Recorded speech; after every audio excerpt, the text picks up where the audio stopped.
এই অল কেমন আছো তোমরা? নীরুর ঘরকন্যার আরেকটি ব্লগে তোমাদের সঙ্গে আড্ডা দিতে চলে এলাম। এখানে দেখো, সকালে উঠে আমি গরম জল বসিয়ে দিয়েছি। আর গরম জলটা নিচ্ছি, আমি কোনো দিন মধু মিশিয়েও খাই, আর কোনো দিন গ্রিন টিও খাই। লেবুটা আমি অ্যাভয়েড করি, কারণ আমার অ্যাসিডিটি হয়ে যায়। এখানে দেখো কতগুলো গ্রসারি আইটেম ডেলিভার হয়েছে, ওইগুলোকে আমি জায়গায় রাখছি সব। এগুলোকে গুছিয়ে নিলে একটা মনে হয় বড় কাজ আমার শেষ হয়ে যায় সারাদিনে। নাহলে এটা ছড়ানো থাকলে কিচেনে কাজ করতেও অনেক অসুবিধা হয়। তাই এটা বাসমতি চাল দেখতে পাচ্ছ, এর মধ্যে আমি দুটো তেজপাতা দিয়ে রাখছি, কারণ পোকা টোকা লেগে যাওয়ার ভয় থাকে। তাই এগুলো জায়গায় আমি সব সেট করে দেবো, তারপর রান্না করব।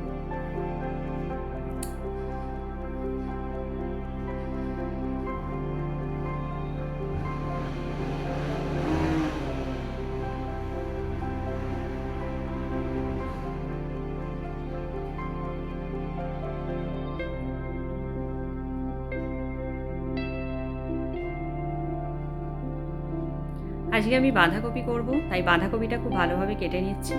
যদিও খুব ভালোভাবে এখানে কাটা হচ্ছে না, কারণ আমি একটু তাড়াতাড়ি করছি, একটু বড় বড় সাইজ হয়ে গেছে। আবার ভাবলাম প্রেশারে তো সিটি দিয়ে দেবো, ও ঠিক হয়ে যাবে। বাঁধাকপিটা আমি রান্না করলে 2 বা 3টে সিটি দিয়ে দিই, এতে বাঁধাকপিটা বেশ গলা গলা টাইপের হয়ে যায় আর রান্নাটা খুব সহজ হয়ে যায়। তো দেখতে পাচ্ছ তোমরা, আমি প্রেশারে বসিয়ে দিয়েছি। এখানে 2টোই সিটি নিয়ে নিলাম। আর বাঁধাকপিতে দেবো বলে বড় বড় করে আলু কেটেছি, আর 2টো বড় টমেটো কেটেছি। আর এই আদাটা দেখলে এটা একটু ছাড়াবো। এখানে তেল দিয়ে দিচ্ছি, দিয়ে গোটা গরম মশলা, তেজপাতা আর গোটা জিরে ফোড়ন দিচ্ছি। তারপর আলুগুলো যথারীতি যেমন ছেড়ে দিলাম। বাঁধাকপি তোমরা সবাই রান্না করো, জানো, আমি জাস্ট করছি তাই তোমাদের সঙ্গে শেয়ার করে নিলাম। তো এখানে 2টো কাঁচা লঙ্কা আছে, 2টো টমেটো আছে, আর একটুখানি আদা আছে, এটা বেটে নেব। এবার আলুটার সাথে এটা অ্যাড করে দেবো। তারপর যা যা রুটিন মশলা আছে সব এক এক করে দিয়ে দেবো।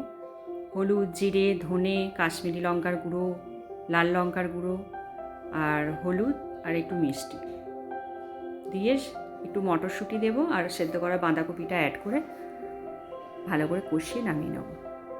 কিছুই না, সিম্পল রান্না, তোমরা সবাই জানো। এটা জলটা একটুখানি টানবে, তারপরে এর মধ্যে আমি একটু ঘি আর গরম মশলা অ্যাড করে দিলাম। এটা হয়ে গেছে। এবার এটা আমি মাছগুলো ভাজবো। বেশ খানিকটা তেল দিয়ে মাছগুলো লাল লাল করে ভেজে নেব। আর মাছের জন্য যে মশলাটা রেডি করব, এটা হচ্ছে সর্ষে আছে, কটা রসুনের কোয়া আছে, 2টো কাঁচা লঙ্কা আর একটা বড় সাইজের পেঁয়াজ। পেঁয়াজটা আমি কুচি করে কেটে দিই, কিন্তু আজকে ভাবলাম একটু বেটে দিই, খেতে টেস্ট হবে।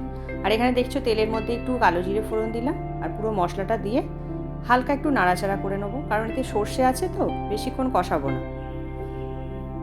তারপর এক এক করে মশলাগুলো দিয়ে দিলাম, দিয়ে একটু জল ঢেলে দেবো। তারপর ফুটে এলে মাছগুলো দিয়ে দেবো। মাছের ঝালটা হয়ে গেছে। এখানে আমি চিকেন রান্না করব, এর জন্য পেঁয়াজটা ভাজতে দিয়েছি আর মশলাটা তৈরি করছি। আজকে অনেকগুলোই মশলা করতে হলো পরপর, কারণ 2-3টে রান্না হয়ে গেল দেখতেই পেলে। চিকেনটা এখানে আদা, জিরে, রসুন, কাঁচা লঙ্কা, টমেটো সব দিয়ে, আর যা যা রুটিন মশলা ছিল সবই দিলাম। আর এখানে একটা গোটা টমেটো দিয়ে ভালোভাবে কষিয়ে নিচ্ছি। এরপর চিকেনটা দিয়ে দেবো, দিয়ে আরও কিছুক্ষণ এটাকে কষাবো।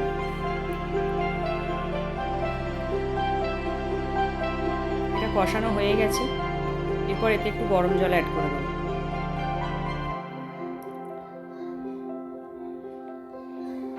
দিয়ে এটা বেশ কিছুক্ষণ ফোটানোর পর একটু গরম মশলা দেবো, দিলেই এটা হয়ে যাবে। গুড ইভিনিং বন্ধুরা। সন্ধ্যেটা কি তাড়াতাড়ি চলে আসে, তাই না? সারা দিনটা যে কীভাবে কেটে যায় বোঝাই যায় না। আর এখন তো শীতের দিন, বেলা ছোট। তো এখানে দেখছো চাটা হয়ে গেছে, সন্ধ্যের চা। চায়ের সাথে আজকে একটা বার্গার আর একটা মাফিন ছিল, ওটাই টাহা হিসাবে হলো। তো আমি এখানে চলে এসেছি এবার ডিনারটা রেডি করতে। ডিনারে আজকে বানাবো কড়াইশুঁটির কচুরি। তো এখানে তেলটা গরম করে ওর মধ্যে একটু হিং আর একটু কালো জিরে ফোড়ন দিয়ে দিলাম।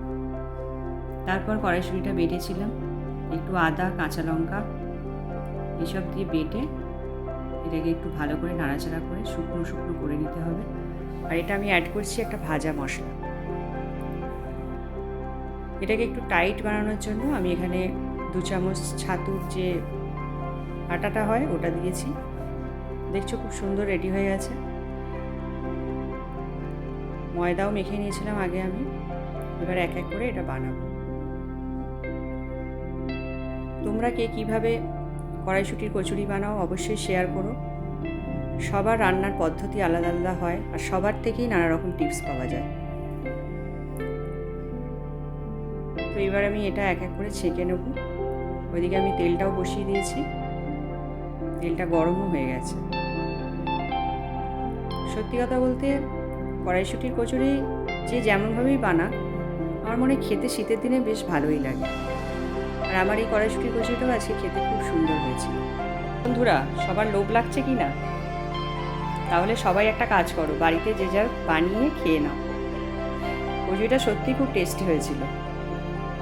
সব কটাই দেখছো ভাজা হয়ে গেল। এবার ডিনারটা সেরে নেব। তো চলো, ডিনার আমাদের হয়ে গেছে। এবার প্রতিদিনের মতো কিচেনটাকে ক্লিন করে নেব। আমার এটা একটা গুড হ্যাবিট বলতে পারো। আমি যত রাতই হোক কিচেন একদম ডিপ ক্লিন করি, তারপর শুতে যাই। তো এখানে যে লেফট ওভার ফুডগুলো ছিল ওগুলো আমি সব ফ্রিজে ভরে দেব। তারপর গ্যাস ওভেনটাকে ভালোভাবে ক্লিন করে নেব। তাহলে বন্ধুরা, তোমরা তো দেখতেই পেলে আমার কিচেনটা একদম সুন্দরভাবে ক্লিন হয়ে গেছে। দেখা হচ্ছে আবার নেক্সট ভিডিওতে।